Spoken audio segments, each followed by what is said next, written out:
नमस्कार साथियों, बहुत बहुत स्वागत, वंदन, अभिनंदन है आप सभी का।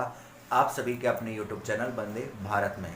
दोस्तों, आयोग की सीरीज़ के अंतर्गत अभी तक हमने संघ लोक सेवा आयोग के बारे में जान लिया, मध्य प्रदेश लोक सेवा आयोग के बारे में जान लिया और भारत निर्वाचन आयोग के बारे में जान लिया। तो तीनों वीडियो अगर आपने ना देखी हो तो प्लेलिस्ट सेक्शन में जाकर देखिएगा और सभी वीडियोस देख लीजिएगा, क्योंकि सारे नए पैटर्न्स पर आधारित हमने वीडियो बनाए हैं जिससे आपका आने वाला एमपीपीएससी का एग्ज़ाम अच्छा जाए।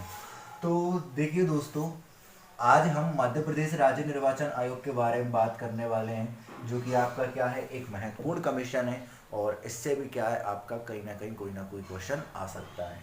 तो मध्य प्रदेश राज्य निर्वाचन आयोग की अगर हम बात करें तो मध्य प्रदेश राज्य निर्वाचन आयोग की स्थापना हुई 1 फरवरी 1994 के दिन। आपसे अक्सर तारीख वाले क्वेश्चन बहुत पूछे जाते हैं। क्यों? क्योंकि तारीख वाले क्वेश्चन में कंफ्यूज लोग ज़्यादा होते हैं। तो जहाँ लोग कंफ्यूज ज़्यादा होते हैं वहीं पर क्या है, प्रश्न ज़्यादा बनते हैं, क्योंकि पेपर का स्तर क्या है, कठिन करना स्वाभाविक है, वरना काफ़ी सारे लोग निकल जाएंगे। तो मध्य प्रदेश राज्य निर्वाचन आयोग की स्थापना 1 फरवरी 1994 के दिन हुई और इन्होंने काम करना कब से शुरू किया, तो मध्य प्रदेश निर्वाचन आयोग ने 15 फरवरी 1994 से क्या है, अपना काम करना शुरू किया। तो आप लोग याद रखिएगा, अगर आपसे पूछा जाए कि मध्य प्रदेश राज्य निर्वाचन आयोग की स्थापना कब हुई, तो 1 फरवरी 1994 के दिन हुई थी। और अगर 15 फरवरी 1994 और लिखा हो तो याद रखिएगा 15 फरवरी 1994 से क्या है, मध्य प्रदेश राज्य निर्वाचन आयोग ने अपना काम करना शुरू किया था। आगे बात करते हैं, ये जो मध्य प्रदेश राज्य निर्वाचन आयोग है, ये कितनी सदस्यीय संस्था है, इसकी संरचना के बारे में अगर हम बात करें तो मध्य प्रदेश राज्य निर्वाचन आयोग जो है वो केवल एक सदस्यीय क्या है, संस्था है, ठीक है। लेकिन इस संस्था के अंतर्गत देखिए क्या होता है, एक सदस्यीय आयोग के साथ साथ उस सदस्य के साथ एक सचिव भी होता है, जो कि उसे उसके काम में एडवाइस देता है, उसको गाइड करता है, जो कि भारतीय प्रशासनिक अधिकारी स्तर का व्यक्ति होता है। तो याद रखिएगा, अगर पूछा जाए कि राज्य निर्वाचन आयोग में कितने सदस्य होते हैं, तो एक सदस्य होता है, ठीक है, और उस सदस्य की मदद करने के लिए एक सचिव भी होता है। आगे बात करते हैं, आगे देखते हैं, आती है नियुक्ति। तो देखिए, राज्य निर्वाचन आयोग के सदस्यों की नियुक्ति कौन करता है, राज्यपाल करता है, ठीक है। और राज्य निर्वाचन आयोग के सदस्यों का कार्यकाल कितने वर्ष का होता है, तो राज्य निर्वाचन आयोग के सदस्यों का कार्यकाल 6 साल या 65 वर्ष होता है, 6 साल या 65 वर्ष, जो भी पहले हो। इसके बाद हम बात करते हैं कि राज्य निर्वाचन आयोग के सदस्यों को किस प्रकार हटाया जाता है। तो इससे पहले हमने जब भारत निर्वाचन आयोग पढ़ा, वहाँ पे पढ़ा कि सर्वोच्च न्यायालय के न्यायाधीश को उसके पद से हटाने के लिए जिस प्रक्रिया का प्रयोग किया जाता है, वही प्रक्रिया क्या है, भारत निर्वाचन आयोग को के जो सदस्य होते हैं उन्हें उनके पद से हटाने के लिए प्रयोग की जाती है। तो यहाँ पर भी क्या है, उच्चतम न्यायालय के न्यायाधीश के समान क्या है, मध्य प्रदेश राज्य निर्वाचन आयोग के सदस्यों को उन्हें उनके पद से हटाने के लिए प्रक्रिया का प्रयोग होता है, ठीक है। आगे बात करते हैं, संविधान में वर्णन। तो मध्य प्रदेश राज्य निर्वाचन आयोग का वर्णन भारतीय संविधान में कहाँ पर है, ये क्वेश्चन क्या है, सबसे ज़्यादा यहाँ पर समझना जरूरी है, जो कि आपसे पूछा जा सकता है, ठीक है। मध्य प्रदेश राज्य निर्वाचन आयोग जो है वो स्टेट इलेक्शन कमीशन है। तो इसका संबंध भारतीय संविधान के भाग 9 और भाग 9A से है, ठीक है। भारतीय संविधान के भाग 9 में पंचायती राज व्यवस्था का वर्णन है और पंचायती राज व्यवस्था के आर्टिकल 243 के में कहा गया है कि पंचायती स्तर के चुनावों को कराने के लिए राज्य के भीतर एक चुनावी संस्था होगी, जो कि संबंधित राज्य के निर्वाचन आयोग के तौर पर जानी जाएगी। यानी कि इशारा किसकी तरफ है, सभी राज्य निर्वाचन आयोग की तरफ। तो होगा सभी राज्य निर्वाचन आयोग भारतीय संविधान में शामिल। इसके अलावा यहाँ पर भी यही लिखा है कि नगरीय निकाय के चुनावों को संचालित करने के लिए एक चुनावी संस्था का गठन किया जाएगा, जो कि संबंधित राज्य के निर्वाचन आयोग के तौर पर जानी जाएगी। क्या लिखा है, 243 के जेड। तो याद रखिएगा, पूछा जाए कि राज्य निर्वाचन आयोग का वर्णन भारतीय संविधान के किस भाग में है, तो भाग 9 और भाग 9A में। कैसे? पंचायती राज व्यवस्था के आर्टिकल 243 के में, और नगरीय निकाय जो है भाग 9A में, उसके आर्टिकल 243 ZA में। ठीक है, आगे बढ़ते हैं। आगे देखिए, मध्य प्रदेश राज्य निर्वाचन आयोग का मुख्यालय कहाँ पर है, तो मध्य प्रदेश राज्य निर्वाचन आयोग का मुख्यालय है भोपाल में। ठीक है, पूछा जा सकता है मध्य प्रदेश राज्य निर्वाचन आयोग का मुख्यालय कहाँ पर है, तो कहाँ पर है, भोपाल में।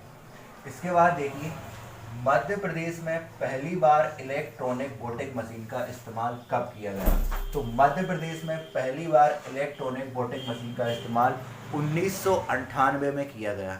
याद रखिएगा, मध्य प्रदेश में पहली बार इलेक्ट्रॉनिक वोटिंग मशीन का इस्तेमाल 1998 में किया गया था। फिर देखिए, मध्य प्रदेश राज्य के प्रथम निर्वाचन आयुक्त कौन थे, MB लोहानी।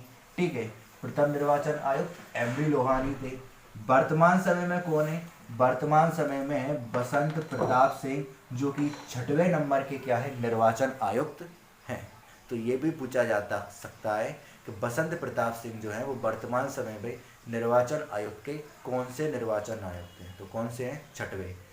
इनसे पहले 5वें निर्वाचन आयुक्त कौन थे, तो इनसे पहले 5वें निर्वाचन आयुक्त थे R परशुराम। ठीक है, कौन थे, R परशुराम। फिर देखिए, सचिव के बारे में भी पूछा जा सकता है कि पहले सचिव कौन थे, तो पहले सचिव थे श्री प्रकाश चंद्र। याद रखिएगा, मध्य प्रदेश राज्य निर्वाचन आयोग के पहले सदस्य थे श्री प्रकाश चंद्र। इसके बाद प्रथम महिला सचिव कौन थी, तो प्रथम महिला सचिव थी विजया श्रीवास्तव। ठीक है, और अभी तक मध्य प्रदेश राज्य निर्वाचन आयोग के अंतर्गत 4 महिलाएं ऐसी हैं जो कि सचिव के पद पर क्या है, काम कर चुकी हैं। ये लिखा हुआ है नोट, 4 महिला सचिव। ठीक है, तो 4 महिलाएं ऐसी हैं जो कि मध्य प्रदेश राज्य निर्वाचन आयोग के अंतर्गत निर्वाचन आयुक्त के सचिव के पद पर काम कर चुकी हैं। इसके बाद मध्य प्रदेश राज्य निर्वाचन आयोग क्या कार्य कराता है, तो देखिए, सबसे पहले तो आप ये समझिए कि भारत निर्वाचन आयोग और राज्य निर्वाचन आयोग में किसी भी प्रकार का कोई आपसी संबंध नहीं होता है। दोनों के दोनों जो हैं अपने आप में एक स्वतंत्र संस्था है। जो भारत निर्वाचन आयोग है वो भारत के भीतर सभी हिस्सों में चुनावों का संचालन करता है, जबकि राज्य निर्वाचन आयोग जो है वो राज्य स्तर के चुनावों का संचालन करता है। ठीक है, अब जैसे कि चलिए, तो राज्य निर्वाचन आयोग जो है वह राज्य में पंचायती स्तर के और नगरीय निकाय स्तर के चुनावों का संचालन करता है, मतदान सूची तैयार करता है, आचार संहिता को लागू करता है। ये क्या है, राज्य निर्वाचन आयोग के काम है। इसके बाद देखिए, अब क्या होता है, देखिए MPPSC जो है वो कई बार बीच बीच में से भी क्या है, क्वेश्चन पूछता है। 4-5 आपको नाम दे देगा और पूछेगा कि निम्नलिखित में से कौन मध्य प्रदेश का निर्वाचन आयुक्त नहीं रहा है, निम्नलिखित में से कौन मध्य प्रदेश के राज्यपाल नहीं रहे, निम्नलिखित में से कौन मध्य प्रदेश के विधानसभा अध्यक्ष नहीं रहे। ऐसे क्वेश्चन क्या है, सबसे ज़्यादा दिक्कत पैदा कर देते हैं लोगों के लिए। ठीक है, तो हो सकता है कि इस बार यहाँ से पूछ ले कि निम्नलिखित में से कौन मध्य प्रदेश का निर्वाचन आयुक्त नहीं रहा। तो अभी तक क्या है, 6 लोग हैं, और 6 के 6 लोगों को याद करने के लिए एक छोटी सी ट्रिक क्या है, मैंने आप लोगों के लिए बनाई है। मैं चाहता हूँ आप लोग इसे भी देख लें। तो ट्रिक है कि मैं गोवा से आ रहा बा। ठीक है, छोटा सा मैंने क्या है, सेंटेंस बना दिया है।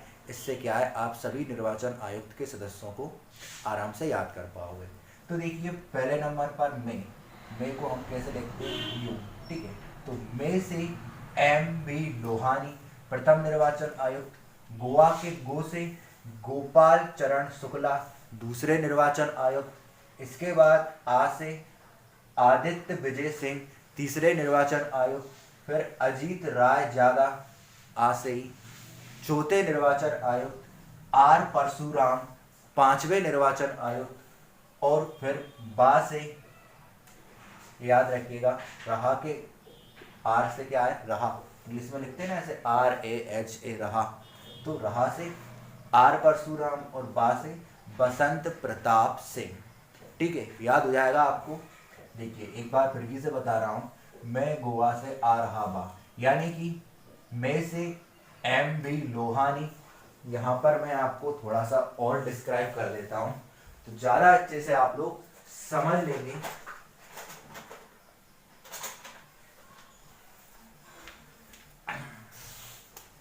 देखिए मैं को हम इंग्लिश में ऐसे लिखते हैं तो मैं से एम बी लोहानी, फिर गोवा, गोवा के गो से गोपाल चरण शुक्ला, फिर आ से आदित्य विजय सिंह और अजीत राय ज्यादा, ठीक है। फिर रहा को ऐसे करते हैं रहा, ठीक है इंग्लिश में। तो रहा से आर परशुराम, जे आर से, और इसके बाद कौन आता है, फिर आता है बा, तो बा से बसंत प्रताप सिंह जो कि 6वें नंबर के हैं, ठीक है। तो इस तरीके से क्या है, आपका ये मध्य प्रदेश राज्य निर्वाचन आयोग तो पूरी तरीके से समाप्त हो जाता है। बहुत जल्द हम निर्वाचन आयोग को समाप्त करेंगे और सारा का सारा रिवीजन भी करेंगे। तो आज का वीडियो आपको अच्छा लगा हो तो वीडियो को लाइक कर दीजिएगा, सभी दोस्तों के बीच शेयर कर दीजिएगा और ज़्यादा से ज़्यादा अपना डिजिटल प्रेम हम पर बरसाइएगा। तो आज के लिए इतना ही काफ़ी है, तब तक के लिए जय हिंद जय भारत। अगली वीडियो में फिर मिलेंगे। अब हम मध्य प्रदेश भारत के नियंत्रक एवं महालेखा परीक्षक के बारे में बात करेंगे, जो कि आपका क्या है, MPPSC की आयोग सीरीज में जोड़ा गया है। तो आज के लिए इतना ही काफ़ी है, तब तक के लिए जय हिंद जय भारत।